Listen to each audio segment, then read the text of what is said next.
What's going on, guys? It is the Coaster Battleman here, bringing you an awesome video. The top 9 defunct roller coasters at Six Flags Great America, and this is my home park. And I've only ridden one of these coasters, but overall, these coasters, some of them are still operating today, and you can still ride them, but at other amusement parks.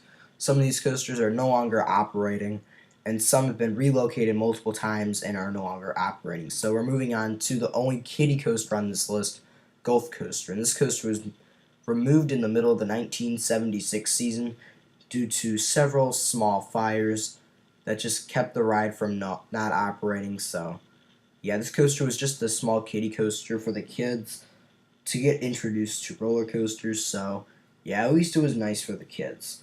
We're going to move on to number 8, Rajun Cajun, and this coaster was relocated to Six Flags America at the end of the 2013 season, where it currently operates today. And I know that Rajun Cajun was a pretty fun wild mouse with the normal switchbacks and then the spinning switchbacks.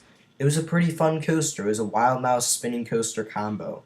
Very fun ride for a family coaster. This next coaster is a bit more unique, and that's why it's a little higher on the list.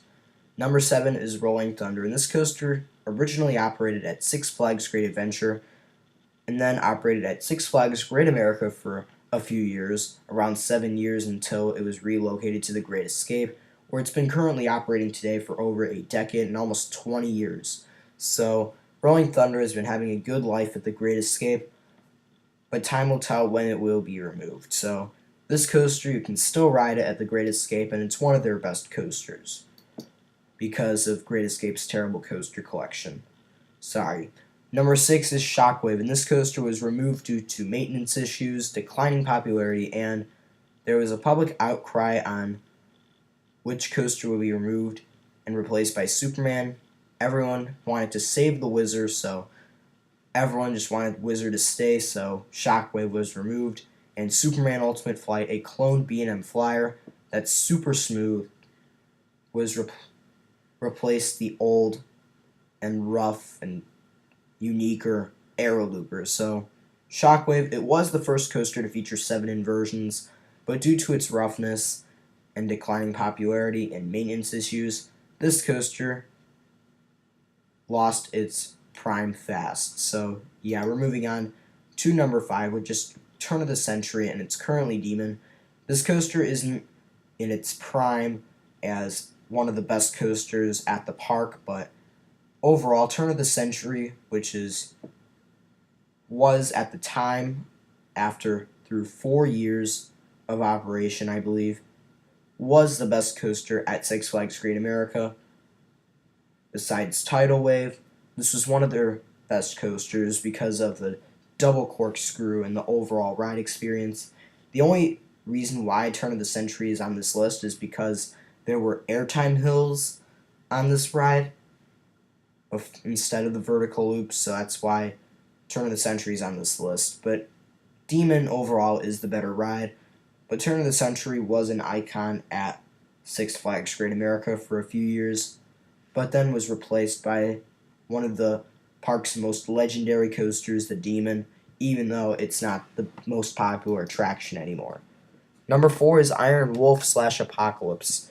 Currently, this coaster is named Apocalypse and was relocated to Six Flags America at the end of the 2011 season, and it's been operating at Six Flags America for a few years. This is the original B&M stand-up coaster.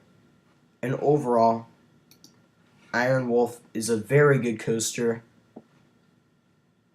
for its type. Iron Wolf, people have said stand-up coasters are just terrible, but this coaster looks decent with the 2 inversions, and this coaster is almost 30 years old and has been a success for quite some time and was the first B&M, so this was the beginning of a foundation of other great models like the sit-down looper, invert, dive coaster, wing coaster, and then finally the Giga. So yeah, we're going to be moving on to number 3, which is one of the most unique coasters on this list, Z-Force. This coaster was in the Six Flags Ride Rotation program and was relocated to Six Flags Over Georgia at the end of the 1987 season. So this coaster was at Great America for only 3 years. Then at Over Georgia, it only lasted a few years before going to Six Flags Magic Mountain, and then after a little over a decade of operation, it was removed at Magic Mountain. So yeah, Z-Force didn't live the longest time for a coaster, but was relocated to several different amusement parks over its time, and it's one of the most unique coasters, as it had some 180-degree drops or space dive type drops. But unfortunately, this coaster, despite looking like a B&M, it was a fairly rough coaster, is what I've heard. But still, this is one of the most unique coasters ever built.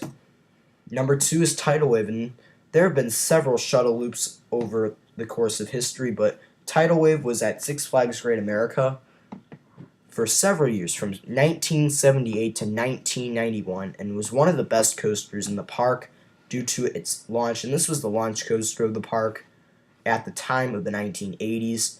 So this was one of the best coasters at Great America, and I still wish this coaster could operate here today. We would have 2 launch coasters, and I think this would be potentially one of the best coasters at Great America if it was still operating today. But unfortunately, being relocated to Six Flags Over Georgia, and Batman the Ride also came out and became the first ever inverted coaster,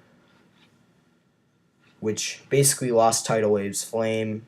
And then, yeah, Tidal Wave was relocated to Six Flags Over Georgia and was renamed Viper, and then it became Greased Lightning at Kentucky Kingdom, and then when Kentucky Kingdom closed, it was removed. So, yeah, Tidal Wave, wish it still was at Great America. But number 1 is Deja Vu / Aftershock.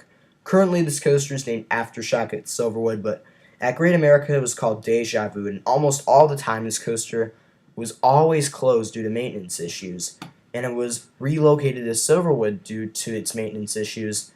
But for 9 years now, Silverwood has been having Deja Vu / Aftershock in its lap, and Aftershock has actually had some success at Silverwood, being definitely their best coaster in front of Tremors and Timber Terror, which were their 2 best coasters before this coaster came to Silverwood.